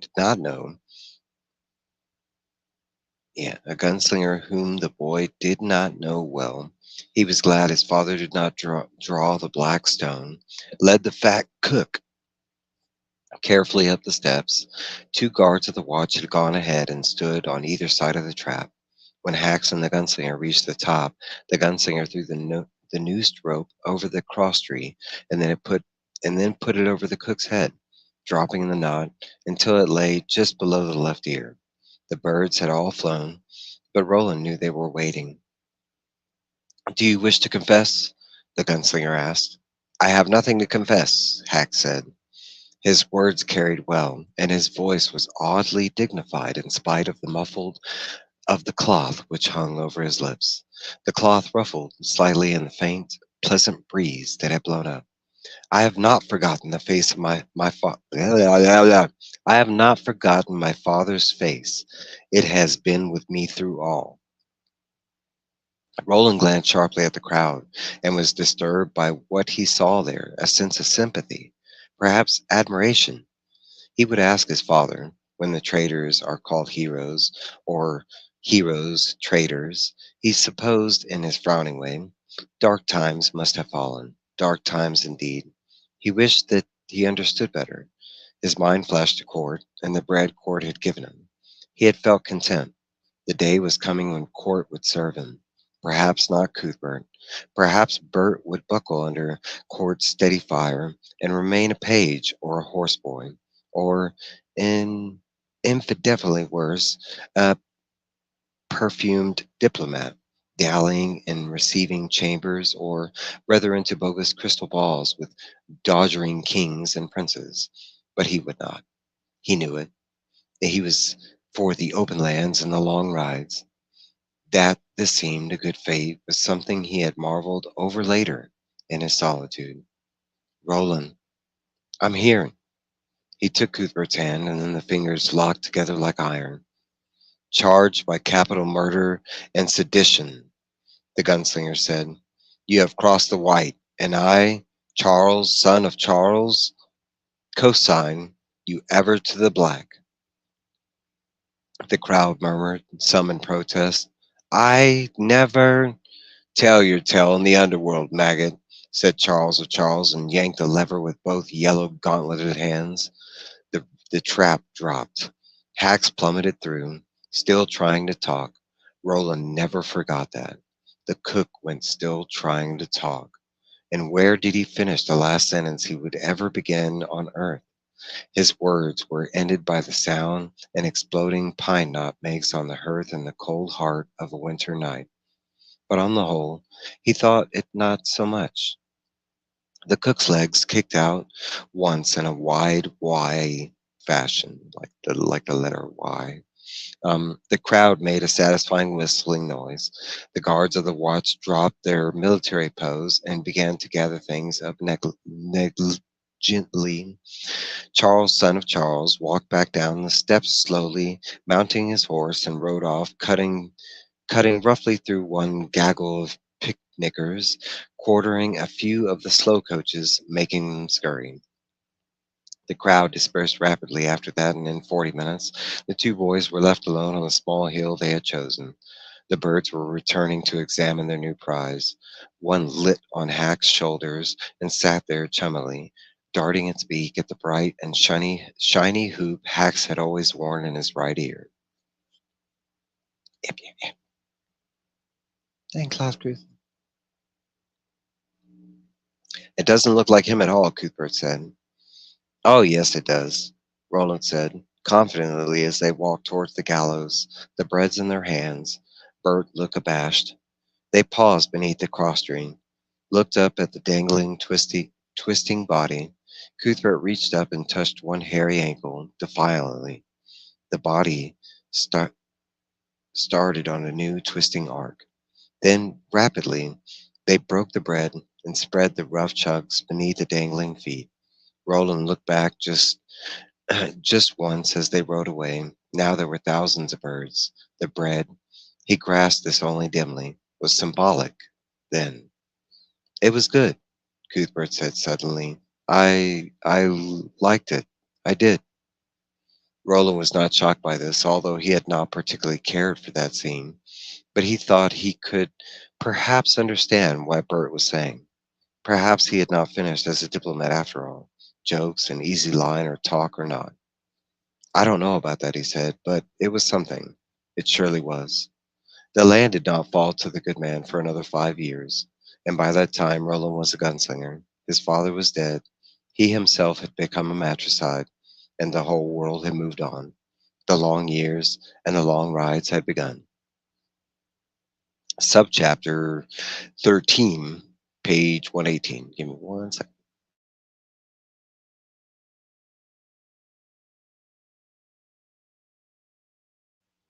Had an itch in my nose. Look, Jake said, pointed upward. The gunslinger looked up and felt a twinge in his right hip. He winced. They had been in the foothills 2 days now, and although the water skins were almost empty again, it didn't matter now. They would soon be all the water they could drink. He followed the vector of Jake's fingers upward. past the rise of the green plain to the naked and flashing cliffs and gorges above it, and up toward the snow cap itself. Faint and far, nothing but a tiny dot. It might have been one of those motes they dance perpetually in front of your eyes, except for its consistency. The gunslinger beheld the man in black, moving up the slopes with deadly progress, a minuscule fly on a huge granite wall. Is that him? Jake asked. The gunslinger looked at the depersonalized mote doing its faraway acrobatics, feeling nothing but a premonition of sorrow. That's him, Jake. Do you think we'll catch him? Not on this side, on the other, and not if we stand here talking about it. They're so high, Jake said. What's on the other side? I don't know, the gunslinger said. I don't think anybody does. Maybe they did once. Come on, boy. They began to move upward again, sending small runnels of pebbles and sand down toward the desert that washed away behind them in a flat, baked sheet that seemed to never end. Above them, far above them, the man in black moved up and up and up. It was impossible to see if he looked back. He seemed to leap and cross impossible gulfs, to scale sheer faces. Once or twice he disappeared, but always they saw him again until the violent curtain of dusk shut him from their view. When they made their camp for the evening, the boy spoke a little, and the gunslinger wondered if the boy knew what he himself had already intuned. He thought of Cuthbert's face, hot and dismayed, excited. He thought of the bread. He thought of the birds. He, it ends this way, he thought, again and again. It ends this way. There are quests and roads that lead ever onward, and all of them end in the same place, upon the killing ground, except perhaps the road to the tower. Their call might show its true face. The boy, the sacrifice, his face innocent and very young in the light of the tiny fire, had fallen asleep over his beans. The gunslinger covered him with the horse blanket and then curled up to sleep himself. And we are at chapter 3, that is the Oracle in the Mountains. And this is where I'm going to call it quits for the night. I am going to do this tomorrow. I'm off tomorrow. I'm going to do it a little earlier. I haven't scheduled a time yet, but technically that's all we're at. But right now we are on page 123. That's the beginning of chapter 3, the Oracle in the Mountains. Um, I hope y'all enjoyed this. I want to thank all y'all for stopping by, for listening to this, for giving me the feedback. Um, thanks, Tina. Thanks, Tony. I do. I really enjoy this, and if this is something y'all really enjoy, and maybe this isn't the only series you want me to read, let me know. To tell me, like, maybe there's some book that you really love, and you just would like to hear me read that book. I don't know. The more I get comfortable, the more I'll get into voices and stuff like that, make it more distinguishable on who's talking. Right now, I'm a little nervous, so I'm trying to do that, but I don't know. But I do thank y'all. I hope y'all have a great night. I'm gonna head over to Circumstances and pop on over there. Um, Bye, everybody. Bye.